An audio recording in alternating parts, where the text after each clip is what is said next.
Glória a Deus. Queridos, vamos para uma parte muito alegre também do nosso culto. Vamos falar de dízimos e ofertas.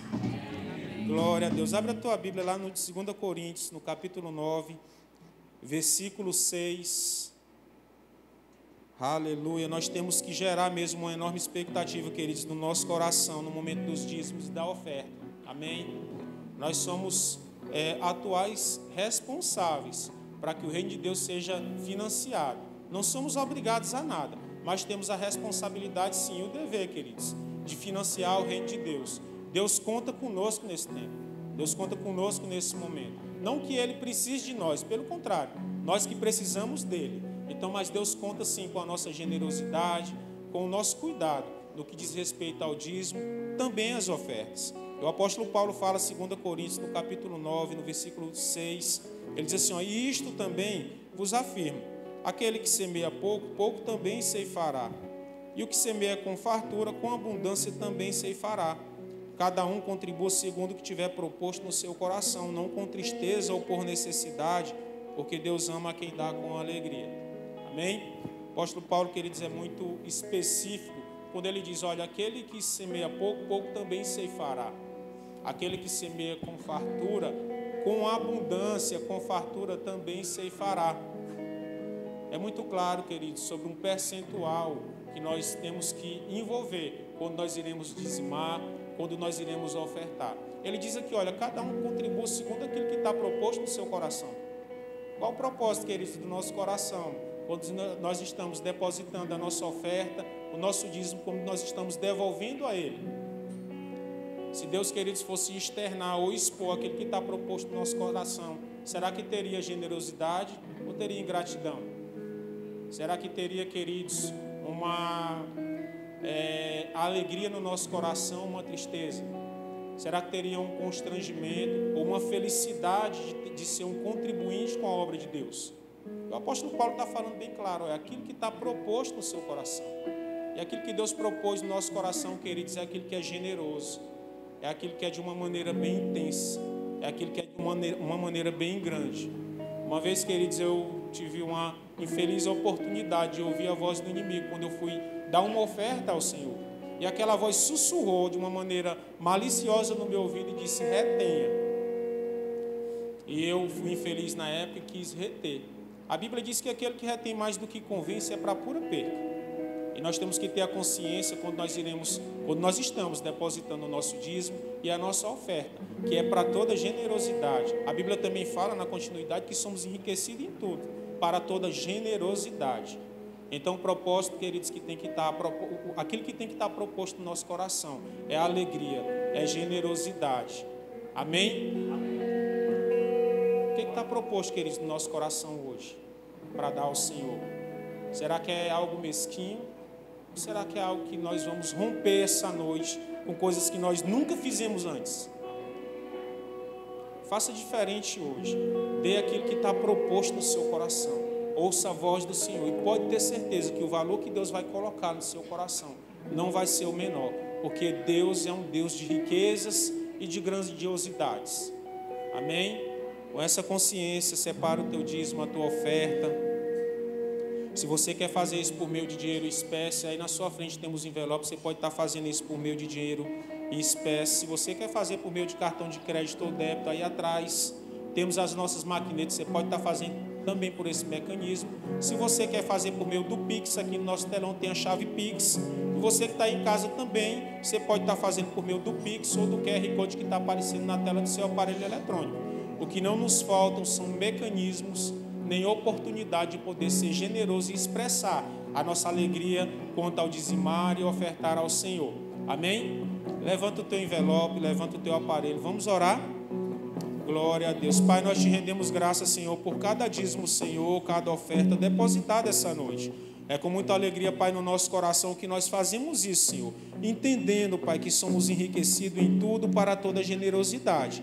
Nós, Pai, queremos apresentar cada dízimo, cada oferta a você e nós queremos consagrar todos no nome de Jesus. E eu quero declarar sobre a vida de cada irmão que eles colherão, Pai, segundo uma justa medida, bênçãos sem medidas no nome de Jesus. Quem crê diz amém. Sai do teu lugar, vem ofertar e dizimar com alegria. Tudo que Deus dá é bom. Nosso Pai é bom para todo sempre, tudo que Deus dá é bom. Nosso Pai é bom para todo sempre, tudo que Deus dá é bom. Nosso Pai é bom para todo sempre, tudo que Deus dá é bom. Nosso Pai é bom para todo sempre, amém.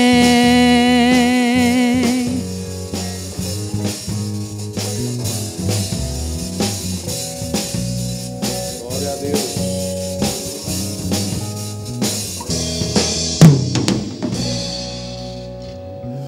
Glória a Deus. Que bênção, irmão. Vocês estão bem? Olha para a pessoa que está do seu lado e diz assim: essa noite é uma noite especial. Deus preparou com carinho essa noite para você. Diz para ele. Graças a Deus. Queridos, obrigado. Vocês são uma bênção. Aleluia. Abre comigo lá em Gálatas, capítulo 5, verso 13. Graças a Deus. O Senhor é bom.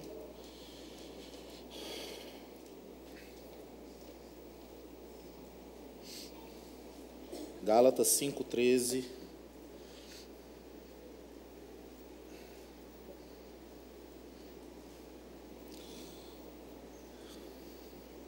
Diz assim: porque vós, irmãos, fostes chamados à liberdade, porém não useis da liberdade para dar ocasião à carne. Sede antes servos uns dos outros pelo amor. Você pode abaixar sua cabeça por um instante, você pode fechar os seus olhos, vamos orar juntos. Pai, em nome de Jesus, nós te damos graças por essa noite especial que você preparou para nós. Nós estamos aqui sedentos, Pai, como teus filhos, como teus servos, para receber de uma porção poderosa da tua palavra. Senhor, nós não queremos estar soberbos, altivos, não queremos, Pai, ter a impureza e acúmulo de maldade. Não, nós nos despojamos de tudo isso para acolher com mansidão toda a palavra que será implantada nos nossos corações. Faz, opera, age, fala, segundo o teu querer. Nós estamos prontos para receber de uma porção poderosa da tua palavra, da tua unção, e o teu Espírito tem total liberdade para falar, operar e fazer nessa noite. No nome de Jesus, quem crê diz amém. Graças a Deus. Então nós vimos aqui Gálatas capítulo 5, verso 13, porque vós, irmãos, fostes chamados à liberdade, porém não useis da liberdade para dar ocasião à carne. Sede antes servos uns dos outros pelo amor. O tema da mensagem de hoje é: que evangelho estamos vivendo? Olha para essa pessoa bonita que está do seu lado. Talvez você precise colocar um pouco de fé aí para... Mas fale para essa pessoa bonita que está do seu lado e diga: que evangelho você está vivendo? O apóstolo Paulo aqui, ele está dizendo, olha, o evangelho é para a liberdade. Você foi chamado para a liberdade. Evangelho é liberdade. Evangelho significa boas novas de salvação, são boas notícias. Graças a Deus, porque o evangelho nos alcançou. A Bíblia fala que nós estávamos mortos nos nossos pecados. A Bíblia fala que nós somos transportados do império das trevas para o reino do Filho do seu amor. O evangelho chegou para nós, luz chegou, os nossos olhos foram iluminados, nós fomos libertos, irmãos, daquela vida que nós tínhamos de escravidão do pecado. Antes você pecava porque você era escravo, você não conseguia sair daquela condição, mas agora você foi livre, você é liberto. Você está aqui? Isso é evangelho, evangelho é liberdade. E Paulo está dizendo, olha, é para essa liberdade que você foi chamado. Mas não usa essa liberdade para dar ocasião à carne. Quem usa dessa liberdade que o evangelho trouxe para dar ocasião à carne, não entendeu o evangelho. Eu vou repetir.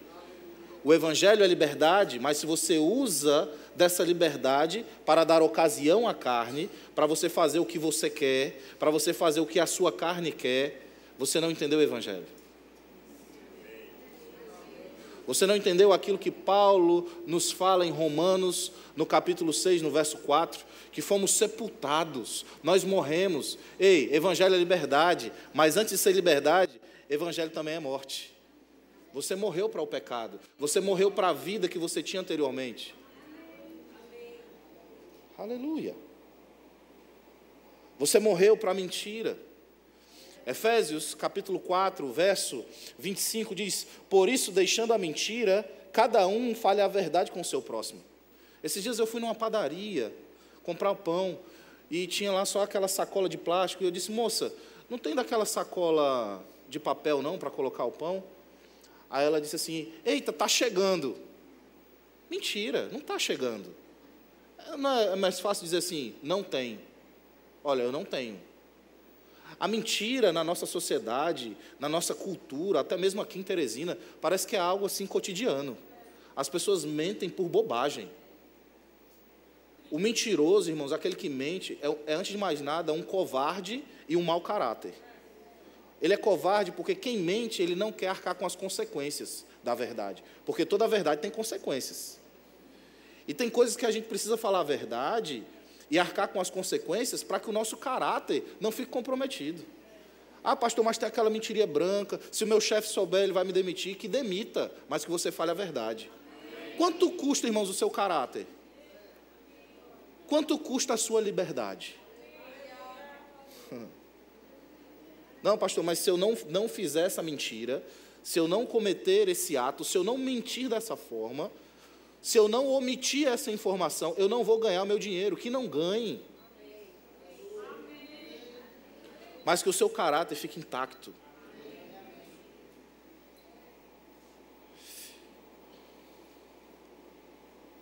Verso 26 ele diz: irai-vos e não pequeis, não se ponha o sol sobre a vossa ira. Percebe que ele diz que nós podemos nos irar. O problema é a gente pecar. Então é possível você se irar. Deus se irou, Jesus se irou. A questão não é a ira, a questão é o que você faz depois. A questão é o que você comete depois que a ira vem. E aí ele continua dizendo: olha, não se ponha o sol sobre a vossa ira. O que é isso? Que você não pode virar de um dia para o outro com aquela raiva, com aquela ira. Você tem que se resolver. Você tem que se resolver naquele dia. Você não pode deixar passar vários dias. Aquilo vai virar uma mágoa, vai evoluir para uma raiz de amargura. E aí ele diz: e nem deis lugar ao diabo. Quando você se ira, e você peca com a sua ira, e deixa o sol se pôr, ou seja, deixa passar um dia, você está dando lugar ao diabo. O diabo está reinando na sua vida. O diabo está agindo na sua vida.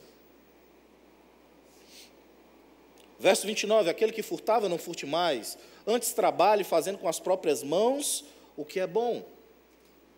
Tem gente que pensa que furto é você pegar uma arma e apontar para alguém e pegar o dinheiro dela. Não, isso é assalto.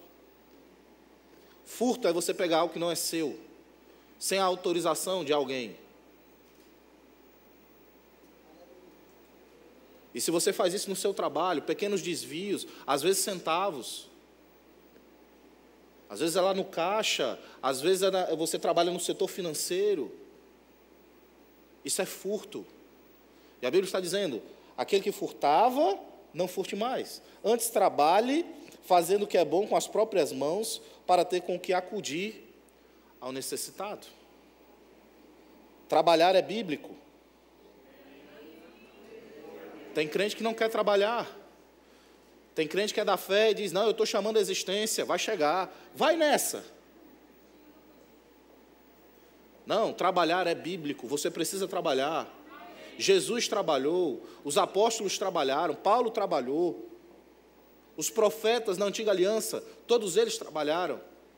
E Deus vai abençoar você com aquilo que você sabe fazer. Deus vai abençoar você no seu trabalho. Aleluia. Não saia da vossa boca nenhuma palavra torpe, e sim unicamente a que for boa para edificação. Crente falando palavrão, misericórdia. Crente da boca suja, misericórdia. Palavra torpe é palavrão. O que é palavrão, pastor? É toda palavra que, se eu chamasse você para ministrar aqui nesse púlpito, você não diria nunca. Pronto, isso é um palavrão. Você não tem dúvida mais.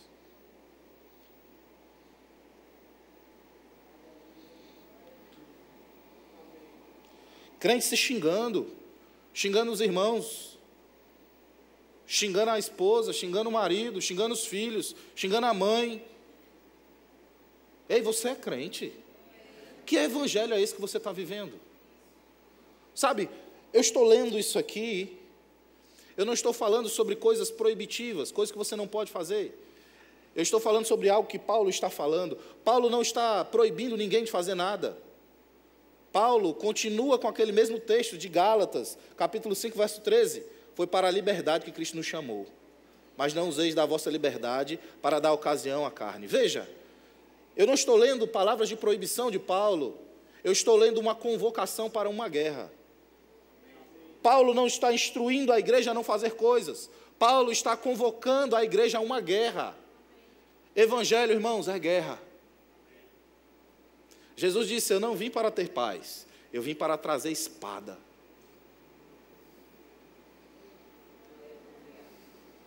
Enquanto você não entender o que é evangelho, você vai envergonhar o evangelho onde você estiver. Aleluia. Pastor, mas eu não bebo, eu não fumo, eu dizimo, eu vou para os cultos. E você pensa que evangelho é só isso? Eu vivo o evangelho, eu sou um crente de verdade, porque eu não bebo, eu não fumo, eu não estou em roda de pessoas que bebem. Eu vou para minha casa, venho para os cultos. Evangelho não é só isso, querido. Se você pensa que evangelho é isso, você está no nível daquela religião que você estava antes. Aquela mesmo, que você ia uma vez por mês, que tinha um negocinho que botava na sua boca. É aquela. Evangelho não é isso, irmão. Eu não sei como lhe apresentaram o evangelho, mas eu quero dizer para você que evangelho é aquilo que Jesus nos disse em Lucas, no capítulo 9, no verso 23. Aquele que quiser vir após mim, negue-se a si mesmo, tome a sua cruz e me siga. Aleluia.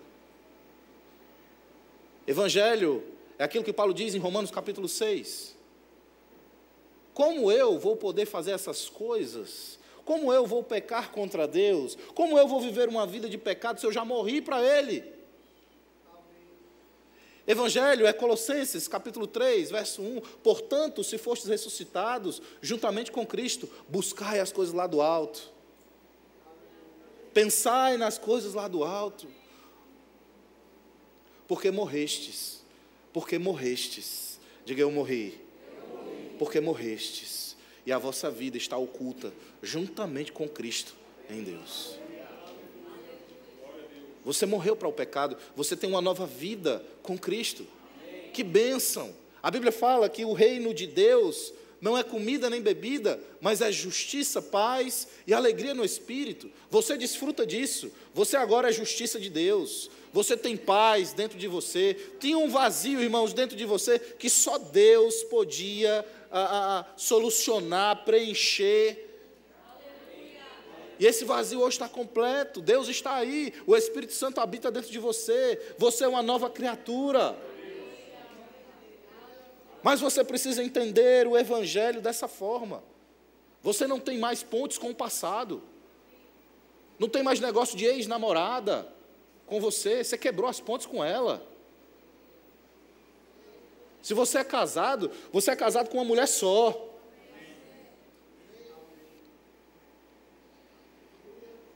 Sabe, querido, enquanto nós não entendermos o evangelho como um compromisso inviolável, evangelho é um compromisso inviolável com Deus. Evangelho é uma aliança inquebrável. Se você não entender isso, em algum momento você vai se desviar. Se você não entender que se você trair a sua esposa, você, antes de mais nada, está traindo a Deus. Se você não entender isso, você está no lugar errado, você está vivendo o evangelho errado. Tem gente que pensa que o evangelho é para solucionar os problemas. Não, irmãos, o evangelho não é para solucionar os problemas. Evangelho é a gente entregando a nossa vida ao Senhor. O que faz você vir para os cultos? O que faz você servir a Deus? O que faz você vir para tocar? O que faz você vir para servir no diaconato? O que motiva você? Qual a sua motivação? Por que você está fazendo o que você faz? Por que você dizima? Por que você oferta? Será que é porque você vê as outras pessoas fazendo? Será que é porque você tem algum interesse em troca? Porque quando a gente vem para o culto e a gente quer escolher o pregador, e a gente quer escolher a palavra que está sendo ministrada, a gente já está com interesse próprio. Isso não é evangelho. Evangelho não se trata de nós, se trata de Cristo. Porque dele, por ele e para ele são todas as coisas. A nossa vida não pertence mais a nós. Você tem agora um dono, um Senhor, a sua vida pertence a Ele. Aleluia. Cuidado, irmão, para a gente não estar vivendo um evangelho religioso. Cuidado para não estarmos vivendo uma religião, uma seita. Você não vem para cá por causa de amigos, de amizade. Você não vem para cá porque você quer uma bênção de Deus, ou pelo menos não deveria vir. Você deve vir para cá porque você ama Ele mais do que qualquer coisa. Precisamos resgatar o real sentido de uma palavra que é muito usada na Bíblia, mas pouco praticada no meio dos crentes. Essa palavra é adoração. O grande problema da nossa geração, o grande problema do tempo, da era em que nós estamos vivendo como igreja, é que nós associamos adoração com música. Mas a Bíblia não faz nenhuma menção ou associação de adoração com música. Nós é que achamos que para ter adoração tem que ter música. Não, irmão, adoração é algo muito mais profundo. Adoração está relacionado ao nosso íntimo. Adoração está relacionado à nossa disposição. Adoração é muito mais do que você falar palavras para Deus. Adoração é um estilo de vida. Adoração é uma expressão do coração. Adoração é um relacionamento espiritual. E a pergunta nessa noite é: como anda a sua adoração? Será que você tem adorado a Deus? João, capítulo 4, verso 23, eu queria que você abrisse comigo. E não, eu não estou com raiva.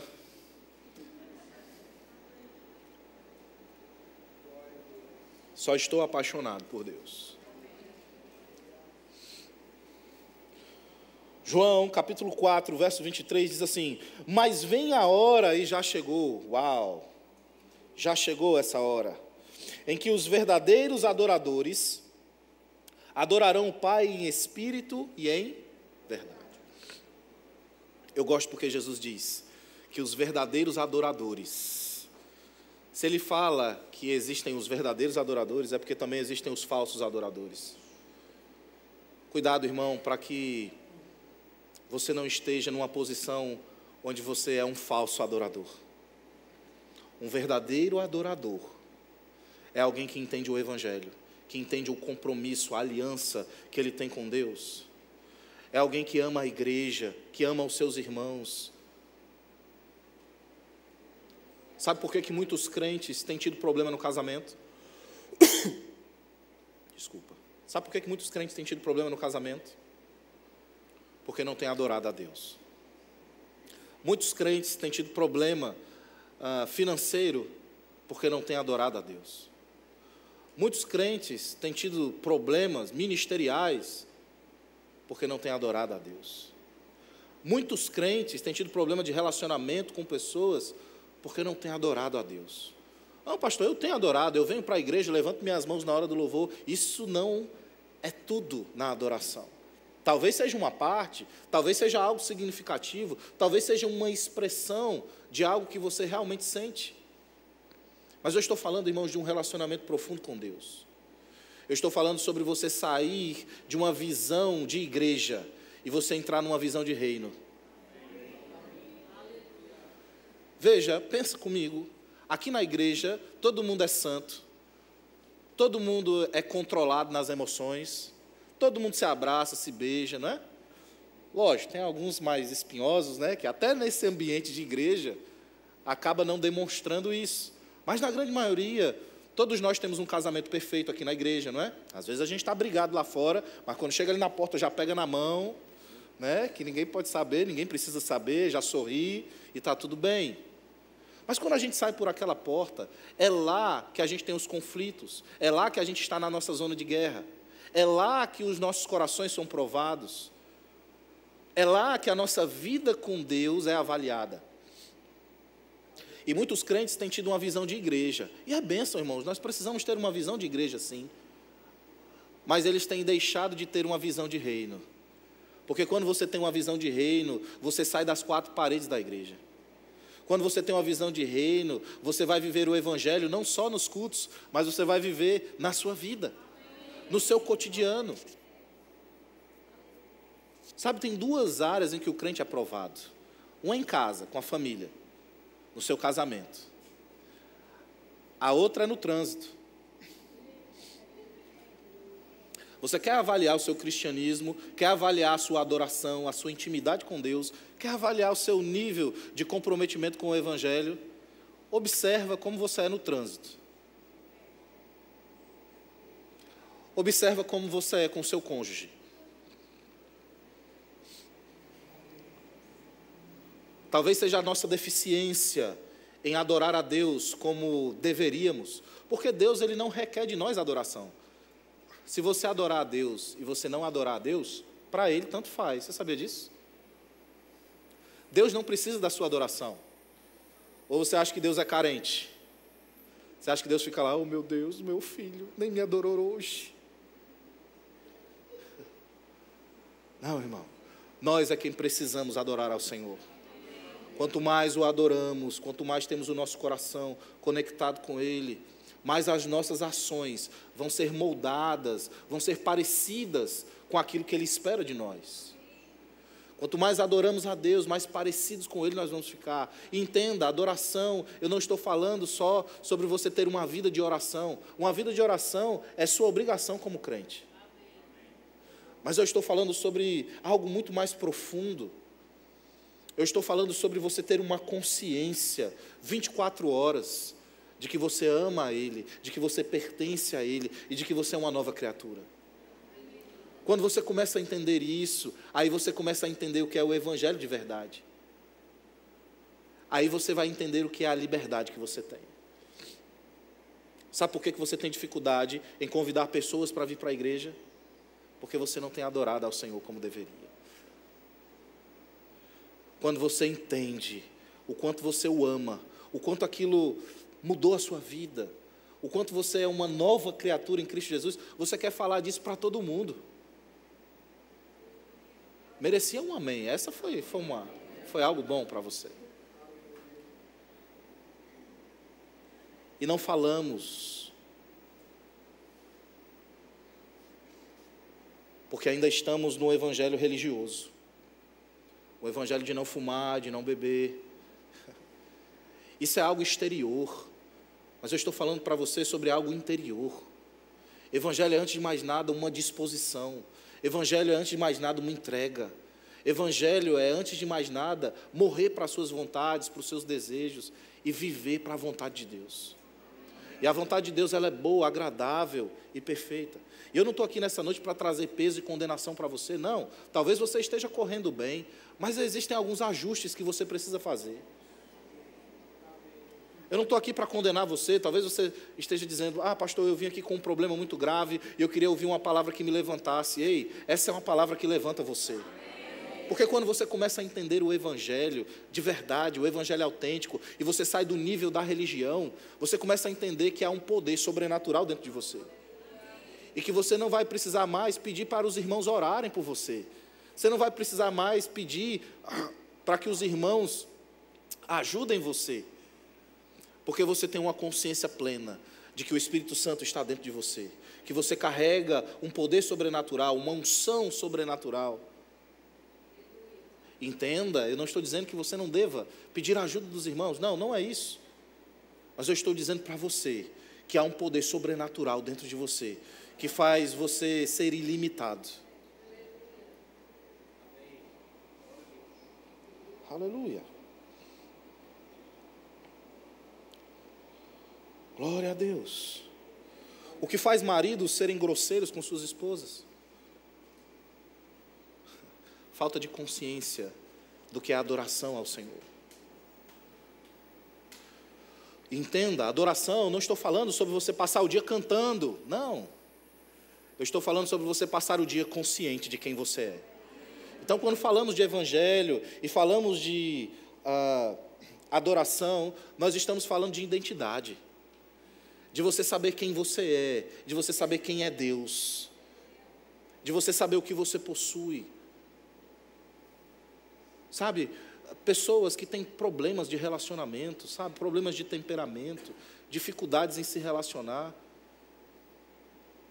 é porque não estão adorando a Deus como devem. E às vezes, irmãos, nós estamos adorando os nossos filhos, às vezes estamos adorando o dinheiro. Tem eventos na igreja, são eventos pagos. Eu sei que muita gente tem aquele pensamento, evento pago na igreja. Sabe, essas pessoas que pensam dessa forma, são pessoas que estão idolatrando o dinheiro. Porque o seu dinheiro é para investir no reino. E sabe de uma coisa, irmãos? Eu sou contra evento pago na igreja. Eu também sou a primeira pessoa que é contra evento pago, acampamento,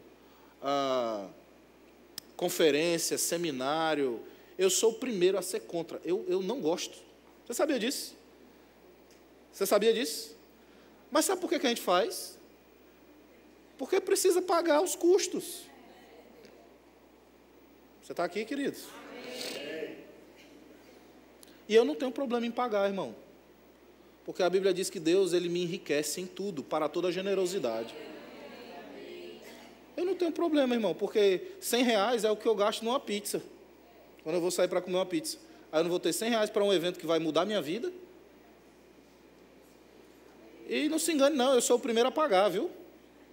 Pode ver lá, a lista lá está lá, eu sou o primeiro a pagar.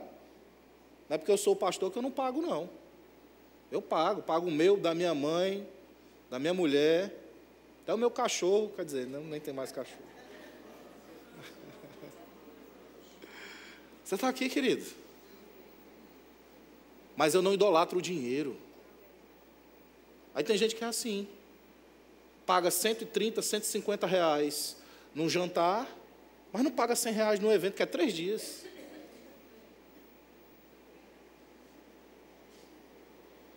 Aí paga bobagem para os filhos, dá um presente bobo para os filhos de R$300, R$400, mas não quer pagar 300 e poucos reais para o filho ir para o acampamento. Sabe o que é isso? Ama o dinheiro, amor ao dinheiro, adoração ao dinheiro. Você está adorando ao dinheiro mais do que a Deus. Aleluia. Está quieto aqui hoje.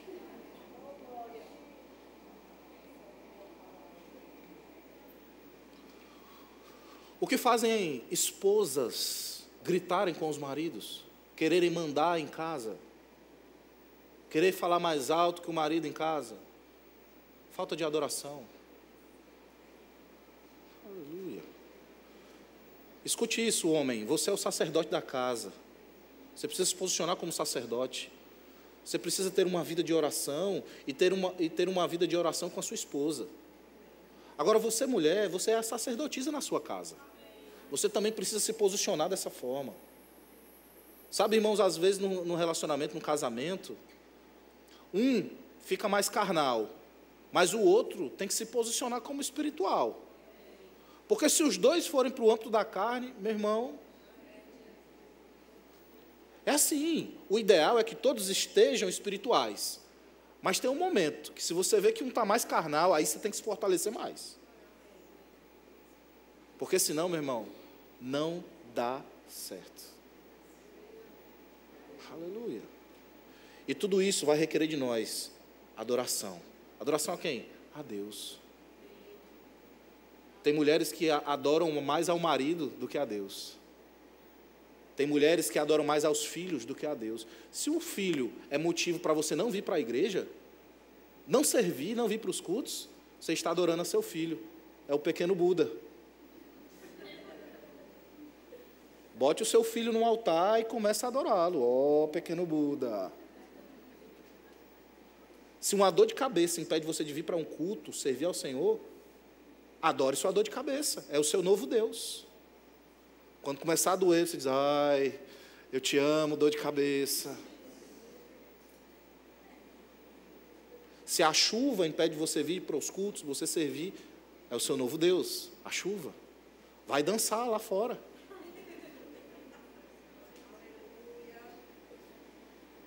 Mas evangelho, irmãos, é um compromisso inviolável.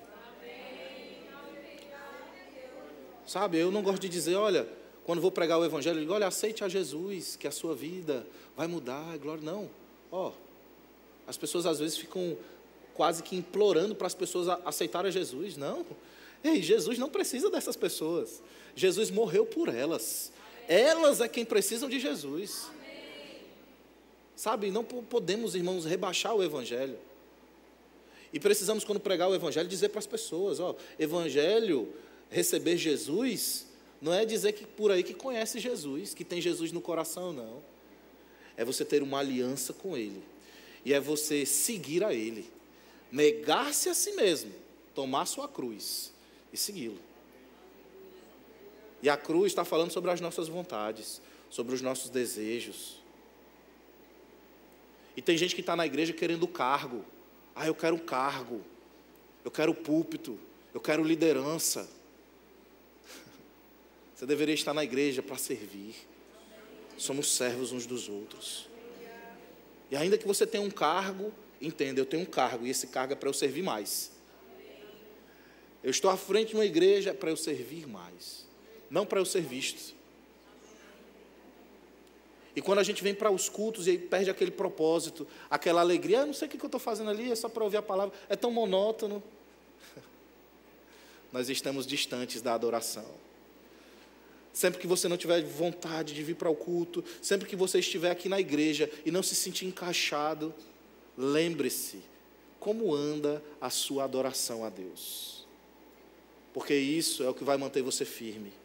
Isso é o que vai manter a chama acesa. É isso que Paulo está falando, quando ele diz que nós precisamos estar com os nossos olhos firmados no Senhor, olhando firmemente para o autor e consumador da nossa fé, Cristo Jesus. Você pode ficar de pé? Glória a Deus.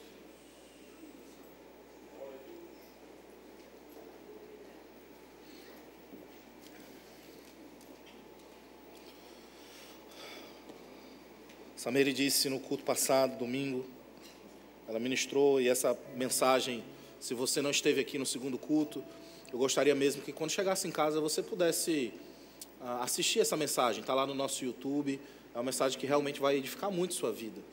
E o tema da mensagem é como vai a sua vida, como vão os seus sentimentos. E nessa noite eu quero pegar esse gancho da mensagem dela e quero fazer uma pergunta para você. Como vai a sua adoração a Deus? Será que você tem adorado Ele mesmo? Será que você tem sido um adorador verdadeiro, como Jesus disse? Os verdadeiros adoradores o adorarão em espírito e em verdade. Ou você tem sido um falso adorador? Você tem sido um adorador fake? Deus não te chamou para isso. Deus te chamou para você ter uma vida de integridade. Deus te chamou para você ter uma vida de comunhão com Ele. Deus te chamou para você ter uma vida onde você vai desfrutar de tudo aquilo que Ele tem para a sua vida. E quando você entender a adoração, quando você entender o Evangelho, você vai ver que você vai estar num lugar de proteção, de cura, de prosperidade, de suprimento, e tudo que você precisa vai chegar para você. Amém? Posso orar por você? Pai, em nome de Jesus, muito obrigado por cada um dos meus irmãos. Eu oro, Pai, para que os olhos do entendimento deles sejam iluminados e que eles possam saber qual a grandeza, qual a altura, qual a profundidade das suas preciosas promessas. Eu oro, Pai, para que dia após dia eles possam amadurecer no Teu Evangelho, entendendo que o Evangelho é liberdade, mas que não podemos dar ocasião à carne por meio dessa liberdade. E que vivamos, Pai, um Evangelho compromissado, que não sejamos motivo de escândalos, e que as pessoas olhem para nós e vejam verdadeiramente um farol, vejam verdadeiramente um ambiente de salvação, que as pessoas no mundo, lá fora, possam olhar para nós e ver em nós um refúgio, e ver em nós um homem e uma mulher que vão ter uma palavra certa para dar, que acima de tudo vão viver o Evangelho de tal maneira que vai chamar a atenção deles. Eu declaro, Pai, cada um dos meus irmãos sendo fortalecido pelo Senhor e todas as necessidades deles sendo supridas. Eu declaro aqueles que precisam de cura sendo curados, aqueles que precisam, Pai, de dinheiro chegando, aqueles que precisam, Pai, de paz nas suas casas, a paz se manifestando poderosamente. Mas eu declaro, Pai, acima de tudo, eles tendo uma consciência de quem eles são no Senhor, tendo uma consciência de adoração a você, e que a adoração não é religião, mas é um compromisso, é uma disposição. A adoração é um estilo de vida, a adoração é uma expressão de uma vida de amor a você, Pai. Essa é a nossa oração, assim nós oramos e assim nós te agradecemos, no nome de Jesus. Eu declaro essa palavra, trazendo a transformação necessária para cada um de nós, no nome de Jesus. Continua de olhos fechados, eu queria que todos vocês estivessem de olhos fechados. Eu quero fazer um convite muito especial para você. Eu quero convidar você que ainda não recebeu Jesus como Senhor e Salvador da sua vida, a tomar essa decisão hoje, a fazer uma aliança com Deus, a passar a ser um adorador. Se você está aqui e ainda não recebeu Jesus, você não é filho de Deus, você é só uma criatura. Mas quando você receber Jesus, você vai se tornar filho de Deus. Não estou perguntando se você conhece, todo mundo conhece Jesus, mas eu estou convidando você a entregar a sua vida por inteiro a Ele, a fazer uma aliança com Ele, a assumir um compromisso inviolável, onde você vai passar a ser um filho de Deus e um adorador dEle, e o Espírito Santo vai habitar dentro de você, e você vai se tornar uma nova criatura. Estou falando de uma experiência espiritual, eu estou falando de uma decisão que vai mudar a sua vida e a sua eternidade. Se você está aqui e ainda não tomou essa decisão, faz um sinal com a sua mão, eu quero orar por você. Todos estão de olhos fechados. Tem alguém que gostaria de receber Jesus como Senhor e Salvador da sua vida? Levante sua mão, eu quero orar por você.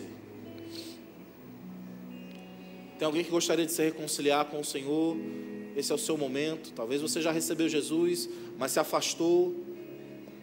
Essa é a sua hora de se reconciliar com Ele. Onde está você? Todos salvos? Pergunta para a pessoa que está do seu lado: você já é salvo? Se você ficou com vergonha, constrangido, você pode me procurar no final, ou alguém da nossa equipe, e a gente vai orientar você acerca dessa decisão que vai mudar a sua vida e a sua eternidade. Tem alguém aqui que gostaria de receber o batismo no Espírito Santo, com a evidência bíblica de orar em outras línguas, sair daqui cheio do poder de Deus? O batismo no Espírito Santo, irmão, é um revestimento de poder. E tem muitas coisas que você não experimenta se você não passar pelo batismo no Espírito Santo. E se você está aqui e ainda não fez isso, ainda não participou dessa experiência sobrenatural, essa é a sua oportunidade. Tem alguém? Todos cheios? Tem alguém com alguma dor, alguma enfermidade e gostaria de receber imposição de mãos, sair daqui curado, sarado? Todos curados? Glória a Deus, que bênção. Nós estamos encerrando o nosso culto hoje. Eu espero realmente que você tenha recebido a palavra e que você saia por aquelas portas vivendo verdadeiramente o Evangelho que Deus chamou você para viver. Que não sejamos, irmãos, pedra de tropeço, que não sejamos motivo de escândalo, mas que nós sejamos bênção para essa cidade, e que amemos essas pessoas, e que amemos a igreja, que amemos acima de tudo o Senhor. Amém? Foi para isso que Deus nos chamou. Então, passa lá no nosso balcão de informações, lá vai ter informações sobre o Eleve, sobre o Acamp Kids, sobre o Life Camp, e aí você vai ter todas as informações lá. Corre para fazer a sua inscrição do Eleve, tá? Para você não ficar de fora, o segundo lote está bombando, está voando, e você não ser pego de surpresa. Tem cantina? Hoje não, né? Não tem cantina. Passa lá no nosso Verbo Shop, adquire algum livro. Nós somos uma igreja que lê. Eu digo sempre, crente que lê é um crente muito mais forte. E Então adquira alguma literatura lá que vai certamente abençoar a sua vida, ou leva um livro para alguém, para presentear alguém que você saiba que esteja precisando dessa palavra. Nossos pastores vão estar aqui na frente. Se você precisar de oração, de aconselhamento, eles vão estar aqui para atender você, tá bom? Vá em paz, seja abençoado na prática dessa palavra. Eu declaro um restante de semana poderoso, abençoado, cheio da unção, da graça do Senhor. Se prepare, boas notícias estão vindo ao seu encontro, coisas sobrenaturais estão correndo atrás de você e certamente seu telefone irá tocar, seu WhatsApp vai ter notificação, em nome de Jesus. Vai em paz, seja abençoado na prática dessa palavra. Domingo é ceia, tá? Domingo nós teremos culto de ceia, não perde, traz um convidado com você.